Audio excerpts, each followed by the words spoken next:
आपको बताने वाला हूँ कि आप किसी डाइट में कैसे रह पा सकते हैं।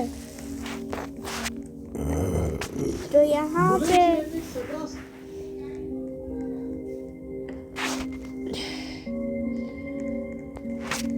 क्या है तो दूसरे का है।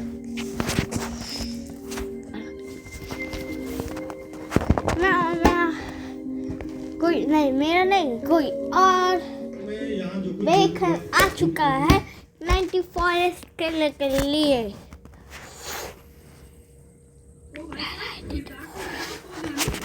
गाड़ी के लिए निशान ग्लास टेक्नोलॉजी के पावर ब्रांड से फास्ट एक्शन सफाई और बेहतरीन खुशबू। तो यहाँ पे और कोई और आ चुके हैं वो तो हमको फ्रेश राइस मिलता है इसलिए सबको इसको लेवल 4 में करना है। तभी ये बाहर भागेंगे, अदरवाइज अगर यहाँ पे कोई फायर बैठा भी हुआ ना वो भी नहीं भागेगा। क्या पाएगा इतना होता है कि नहीं करना। अब देखिए आपने कोई ट्रेड बना लिया, आप यहाँ पे ट्रेड आप ट्रेड कर क्यों नहीं कर रहे हो मार्केट के अंदर, तो आपका ऐसा मार्केट के अंदर जा ही नहीं रहा, तो आपका पैसा दूसरे के पास कैसे जाएगा। तो हमें पैसा तब मिलता है जब सामने वाला ट्रेड को कर ऐसा वगैरह हिट हो जाता है उसका, तब जाकर आपको सही में पैसा मिलेगा। यहाँ पे जो बाइंग करके बैठे हैं वो अपना एसल कट ही नहीं कर रहा, तो आपको पैसा कैसे मिलेगा। इस बात का ध्यान रखना है क्योंकि जब हम भाई के आसपास ट्रेड कर रहे होते हैं तो छोटे मोटे ट्रैप मार्केट बनाएगा, लेकिन बाहर तक तक नेगेट मिलेगा जब तक उसे कोई डायरेक्टली बड़ा गैप नजर ना आए या फिर कोई तो अभी ये लेवल 2 तक हो चुका है।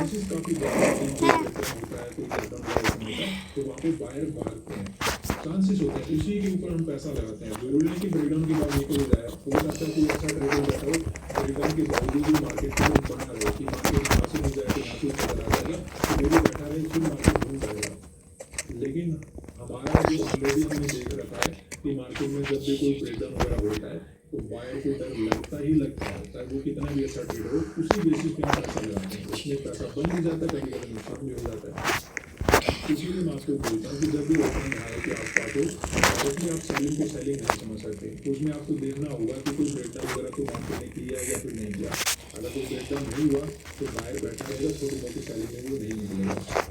तो जब भी हमें मार्केट के अंदर सेलिंग को आइडेंटिफाई करना है या फिर बायर को टारगेट बनाना है, तो एक बात का ध्यान रखें, या तो हमें कोई बड़ा सेलिंग चाहिए या फिर ब्रेकडाउन वगैरह चाहिए, तब जाकर हम मार्केट के अंदर सेलिंग वगैरह कर सकते हैं। अदरवाइज जैसे आपके साथ मैंने एनालिसिस वगैरह किया कि बाय में हम करेंगे मार्केट के साथ ही करेंगे और अपना पैसा भी मार्केट में बना देंगे। यहाँ पर भी हमने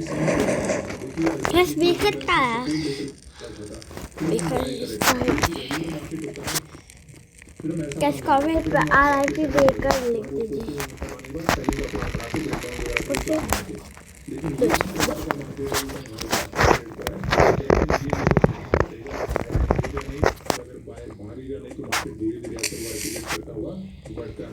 इसीलिए हमें मार्केट के साथ ही चलना होता है। दूसरी आपको बात ये ध्यान रखना चाहिए, जैसे मैंने आपको शुरुआत में बताया कि जब मार्केट कंटिन्यू बढ़ता है ना, तो जो रिटेल वगैरह के ट्रेडर होते हैं वो ये ढूंढते रहते हैं कि सेलिंग कहाँ पे करें, वो ज़्यादातर किसी भी बाइंग वगैरह नहीं कर पाते। तो अगर रिटेल में ऑप्शन नहीं बनाया हुआ तो मार्केट उनको टारगेट नहीं बनाता, मार्केट कंटिन्यू बढ़ता रहता है। तो रिटेल में किसको पता है कि डियर डायरेक्ट किसकी वाव है। और ये वैसे भी आपको ध्यान रखना चाहिए, ओवर टाइम हाई के आसपास और भी ज़्यादा जरूरी हो जाता है। अगर किसी ने बाय कर भी लिया उसकी एप्पल भी अवेलेबल है, तो उसको बनाए। कभी कभी मार्केट क्या कर देता है, 2-3 दिन का टाइम स्पेंड करता है, फिर उनको कभी ना कभी टारगेट बना लेता है। तो ऐसे नहीं कि नेक्स्ट डे उसको टारगेट बना लेगा, पहले कुछ बाय को आने देगा, फिर एक दिन हो सकता है मार्केट में कोई बड़ा सेलिंग बढ़ा के अपना वगैरह ओपन हो जाए।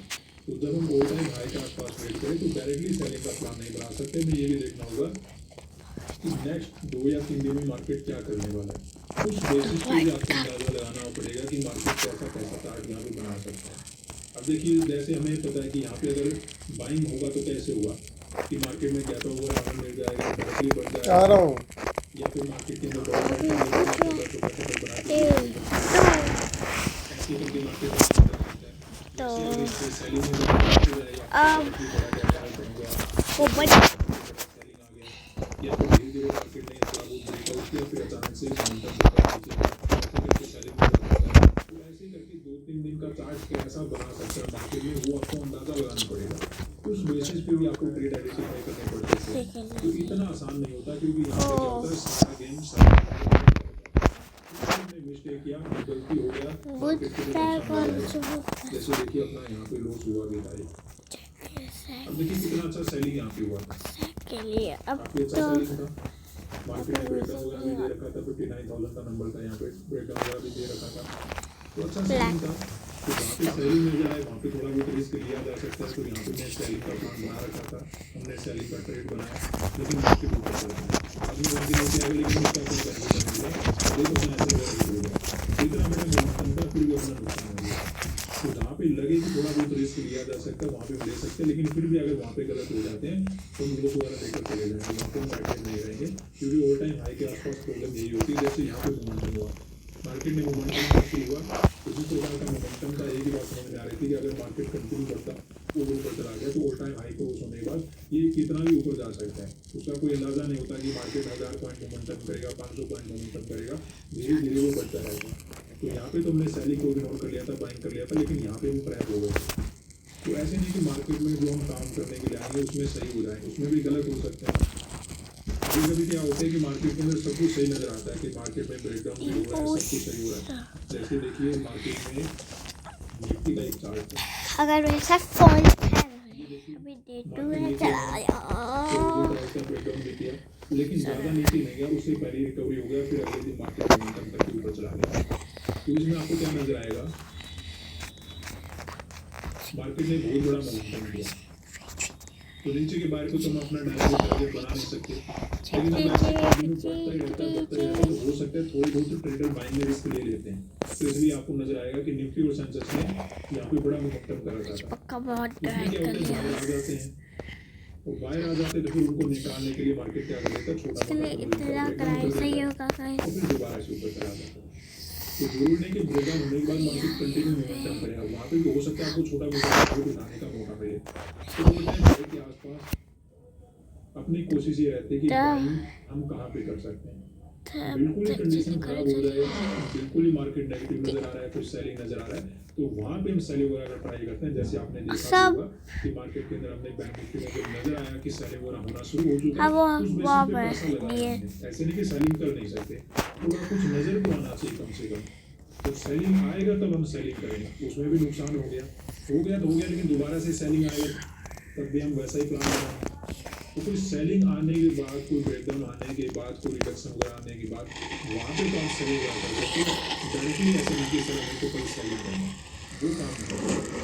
कुछ सिचुएशन आपके लिए क्लियर होनी चाहिए कि मार्केट यहाँ पे ऐसा समथिंग साइकोलॉजी बनाएगा फिर मार्केट गिरेगा या फिर चार्ट में कुछ नजर आना चाहिए। जब दो बातों में एक बात क्लियर हो तो वहाँ पे आप सेलिंग कर सकते हो। अदरवाइज आपको यही भी काम करना है कि मार्केट के साथ ही बाइंग करना है। उसमें ऐसा भी हो सकता है कभी कभी बाइंग में भी आपका नुकसान हो जाएगा तो वो रिग्रेट चलेगा लेकिन डायरेक्टली सेलिंग करना सब्सक्राइब करके मिलता thanks dino cater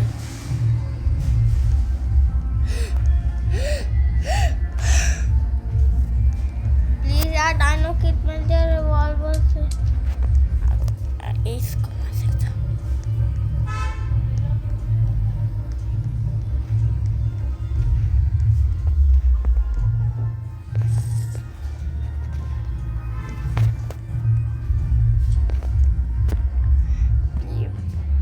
Come on.